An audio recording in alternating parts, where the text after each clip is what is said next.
Welcome to the presentation on what is a token and how LLMs, which is large language models, read text.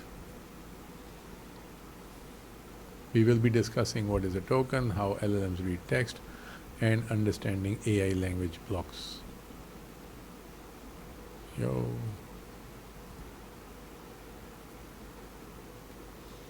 Today we will explore a fundamental concept in large language models, which is tokens.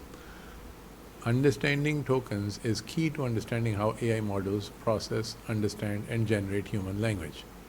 By the end of this presentation, you will know exactly what tokens are, why they matter, and how they shape the way LLMs interact with text.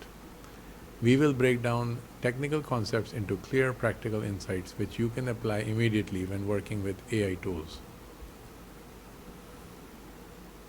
Let us start with the basics. When we talk about tokens in the context of large language models, we are referring to the smallest units of text that the model works with. Think of tokens as the atoms of language for AI.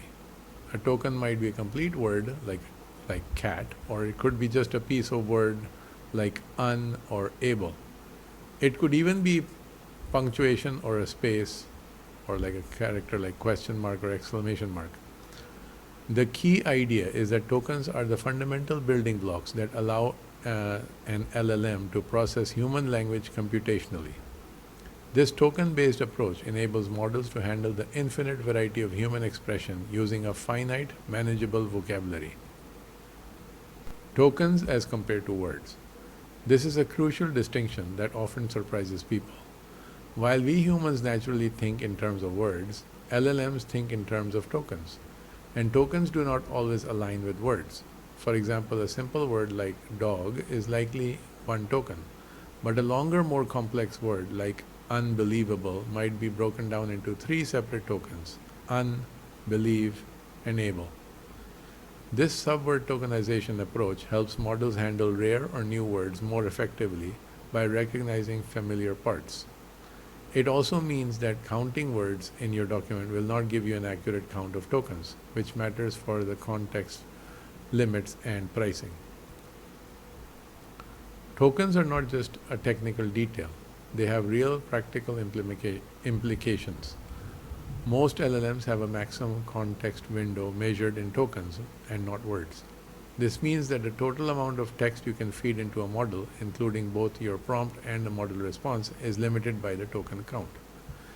Additionally, many AI services charge based on token usage, so knowing how tokens work can help you manage costs. Token count also affects how quickly a model can process your request and how much text it can generate in the response. Being token aware helps you craft more effective prompts and avoid unexpected truncation or expenses. When you understand how tokens work, you can write more concise prompts that stay within context limits while providing enough information for quality responses. This efficiency matters both for performance and for managing costs when using commercial AI APIs. Think of token awareness as a practical skill that improves your results while reducing waste.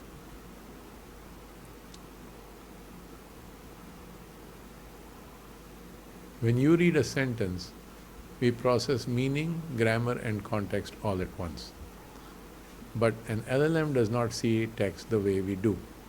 To an AI model, your carefully crafted paragraph is first and foremost a sequence of numbers. Each token in your text gets mapped to a unique number in the model vocabulary. This numerical representation is what model actually processes through its neural networks. The process of converting raw text into token numbers is called tokenization, and it is the essential first step in how any LLM reads your input. Without this conversion step, the mathematical operations powering the model could not function. Let us walk through what happens when you submit text to an LLM. First, your raw text, whether it's a question, an essay, or code, is passed to a component called a tokenizer. This tokenizer does not just split text on spaces. Instead, it systematically scans through your text, character by character, trying to match the longest possible sequences against a predefined vocabulary. This vocabulary is a massive list of common words, subwords, and characters that model was trained on. The tokenizer's job is to break your text into pieces that exist in this vocabulary, prioritizing longer matches when possible to keep token counts efficient. Let us look at some concrete examples to make this clear. If you type hello world, the tokenizer might produce 3 tokens: hello world with a space prefix and exclamation point. For AI powered, you might get 3 tokens: AI, hyphen, and powered. Even emojis get tokenized. Sometimes a single emoji is 1 token. Sometimes more complex emojis are multiple tokens. Notice that spaces are often attached to the model to the following word as part of the token, which helps the model understand word boundaries. These examples show why counting words does not equal counting tokens, and why testing your actual content is important for accurate estimation. One of the most popular tokenization methods used in modern LLMs is called byte pair encoding, which has the acronym BPE. Here is how it works conceptually. You start with a vocabulary of individual characters, then you repeatedly find the most frequently occurring pairs of symbols in your training data and merge them into a new symbol. You keep doing this until you reach your desired vocabulary size. The result is a vocabulary that includes whole words for common terms, but also subword chunks for less common words. This approach gives models flexibility. They can understand unhappiness even if they've never seen that exact word before, by recognizing unhappy and ness as familiar pieces from other words. You might wonder why we do not just use whole words as tokens. The problem is that the human language is incredibly vast and open-ended. If you tried to make a vocabulary of every possible word, it would be enormous and still miss new words, names, or technical terms.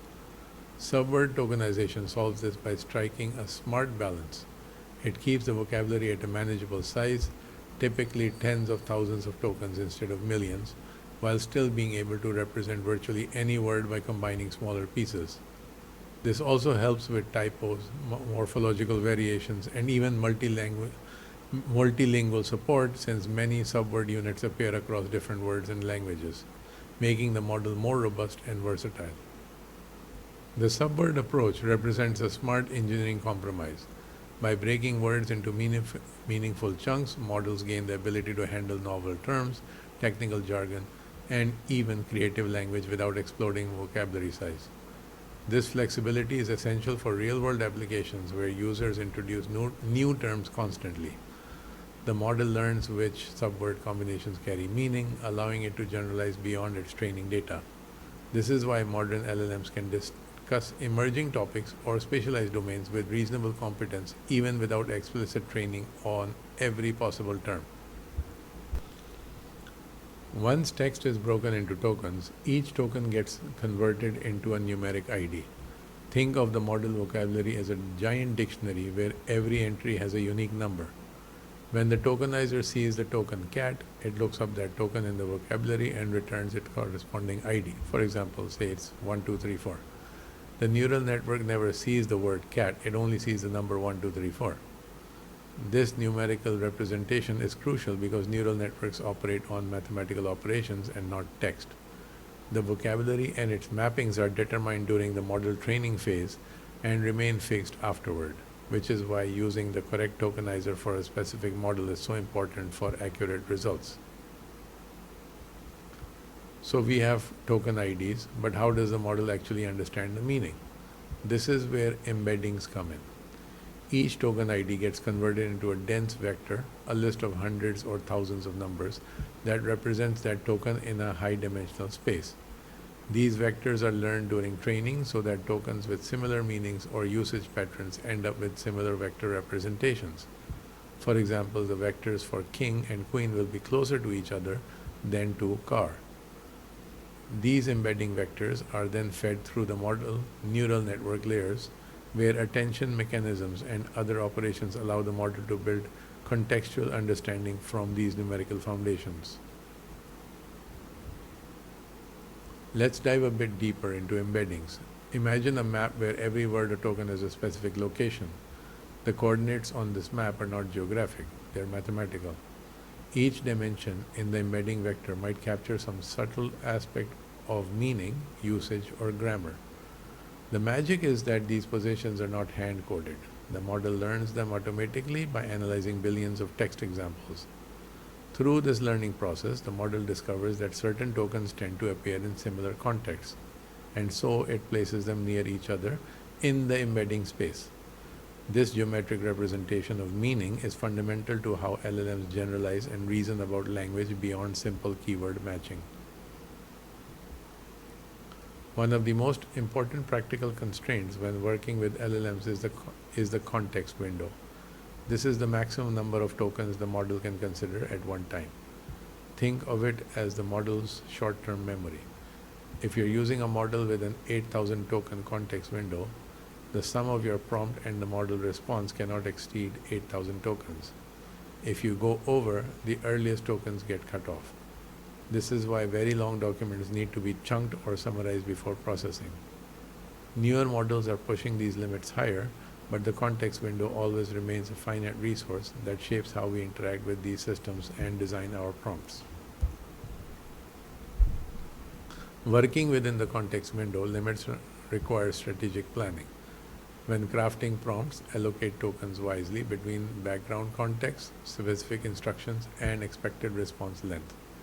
If you're working with long documents, consider pre-processing them to extract key passages rather than feeding everything at once. Many platforms offer token counting tools to help you estimate usage before submitting requests. Remember that every token in your prompt reduces the space available for the model output, so conciseness often leads to better results. Here is where LLMs really differ from simple text processors.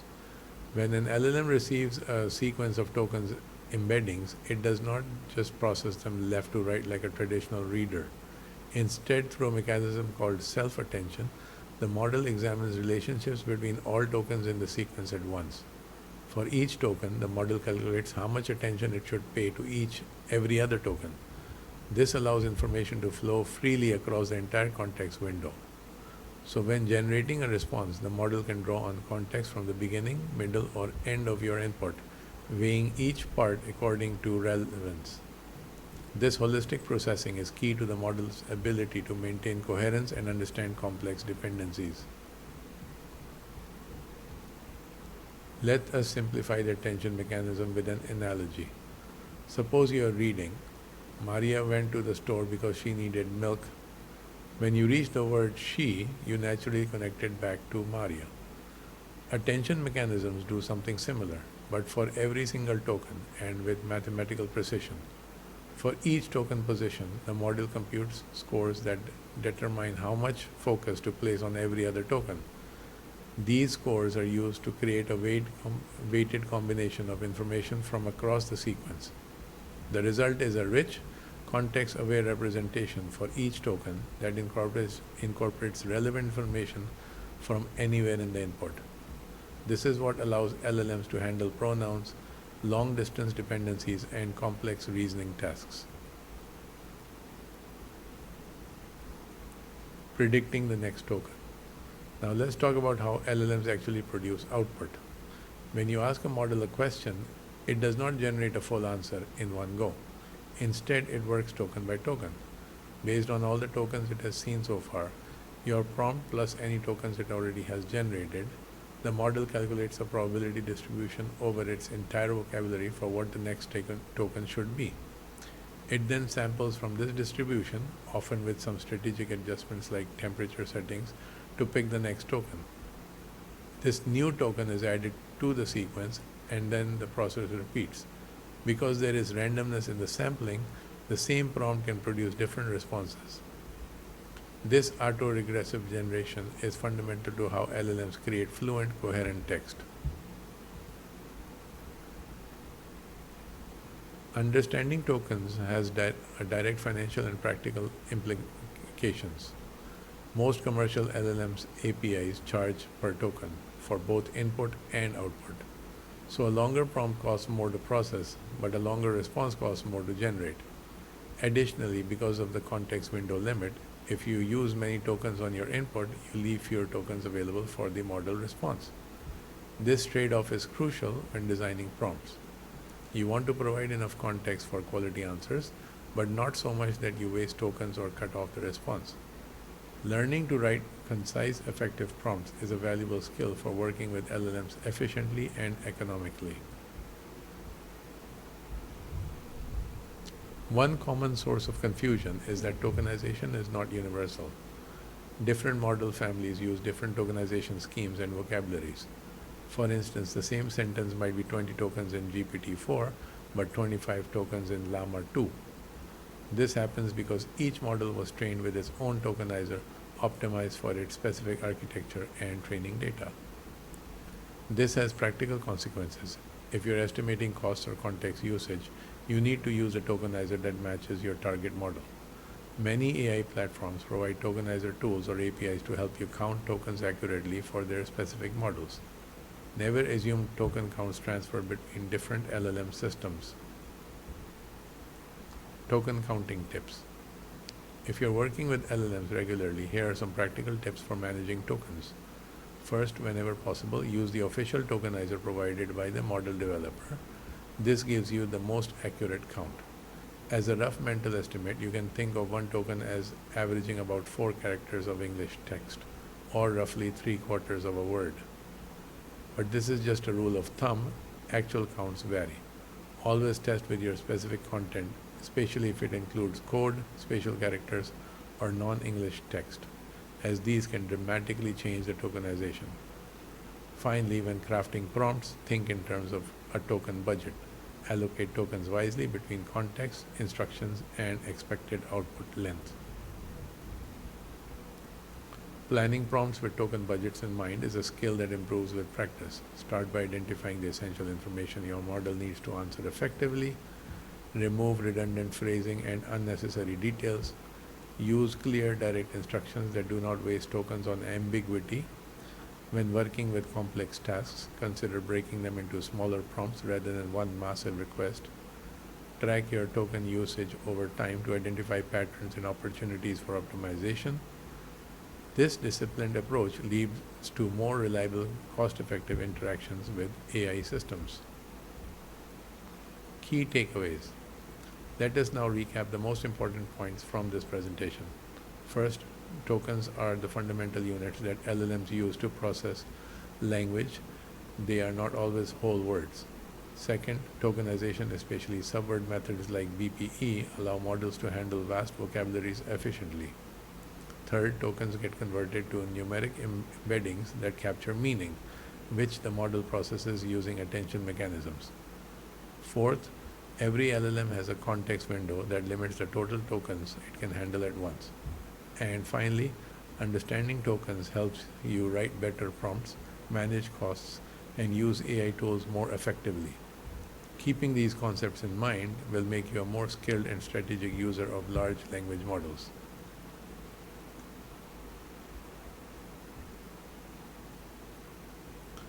When you understand how the tokens work, you can craft prompts that respect the model limitations while maximizing output quality. You can estimate the costs accurately and avoid budget surprises. You can also troubleshoot issues when responses seem truncated or off target. And most importantly, you can gain a lot of confidence with working with AI as a collaborative tool rather than a black box.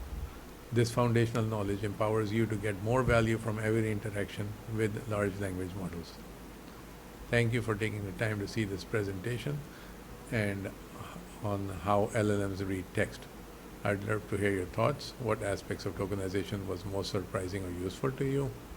As you move forward, consider experimenting with tokenizer tools.